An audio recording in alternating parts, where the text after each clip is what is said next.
The latest concerning the unrest in China's northwest Xinjiang Uyghur Autonomous Region and the death toll from Sunday evening's riot in the regional capital Urumqi has risen to 156.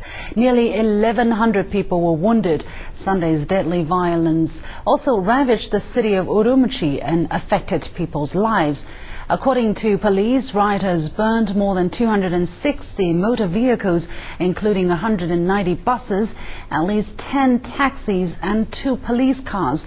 A preliminary investigation found over 200 shops and 14 homes were also destroyed. Police say they have so far arrested 1,434 suspects in connection with the deadly riot. This 6-year-old girl is the youngest victim. She was beaten when she was out shopping with her grandmother. The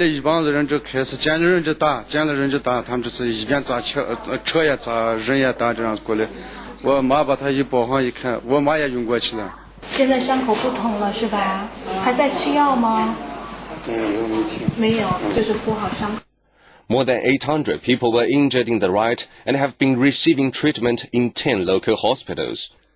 The local government says it will bring the rioters to justice. The violence has caused a serious disruption to life in Urumqi. As Li Xiang reports, the city is slowly recovering from Sunday's deadly riot. This used to be a trading center for second-hand vehicles in Urumqi. But now it's a junkyard to more than 100 cars that were damaged in Sunday's riot.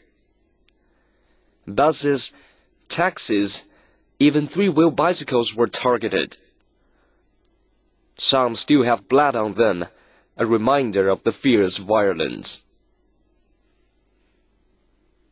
The vehicles here are those destroyed or burnt during Sunday's riot. Other such vehicles are on the way here from the scene. It's not only about cars and their owners. Car sellers also suffer losses. In just about 2 hours, rioters burned or destroyed about 50 brand new sedans at this dealership. Hundreds of people stormed into my store after toppling the fence outside and knocking down the doors. They began smashing as soon as they were inside. Then I asked the staff to run, but one of them still got injured by the rioters. Guo says the economic losses in his store are over 3 million yuan, or about $440,000 US. I worked over 10 years to open this dealership. Now it was completely destroyed within just 2 hours. I'm very depressed. I don't know why the rioters did that to us. Few citizens and cars were seen in the streets of Urumqi on Monday.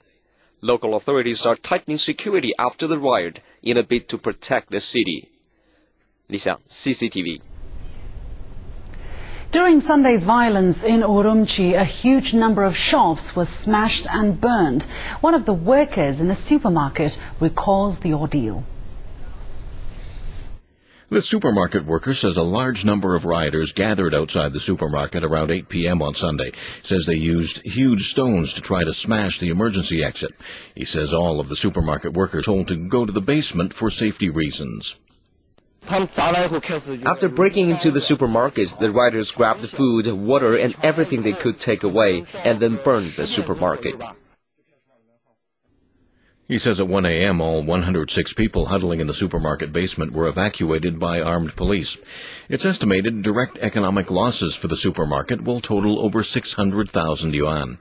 The supermarket worker says he thinks the riot was planned and organized. He also says the rioters used various items to commit their offense.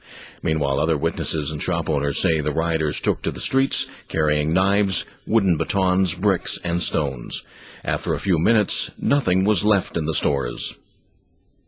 It's a disaster. It's a tragedy. Many civilians and armed police officers were injured in the rioting. Cars and shops were smashed and burned. Mike Patterson, CCTV. The Chinese embassy in the Netherlands says more than 150 Xinjiang separatist rioters have attacked the embassy. The violence began Sunday afternoon with a demonstration in front of the embassy and soon turned into a well-organized and prepared violent attack. Rioters threw stones and eggs, burned the Chinese national flag and attempted to break into the embassy. Some of the rioters were armed with knives. The violence caused great damage to the embassy building. The Chinese embassy has made strong representation with the Dutch Foreign Ministry for its failure to provide security. Meanwhile, Turkey has expressed its hope that those responsible for riots in northwest China's Xinjiang Uyghur Autonomous Region will soon be brought to justice. In a statement issued on Monday, Turkey's foreign ministry also expressed the belief that China would take necessary measures to prevent such incidents in the future. Later in our show, we'll bring you an in-depth report on the July 5th violence in Urumqi. And you're watching News Hour here on CCTV International. We'll take a short break, and when we come back, finding common ground, the US and Russia pledge to cut the number of deployed nuclear warheads on each side.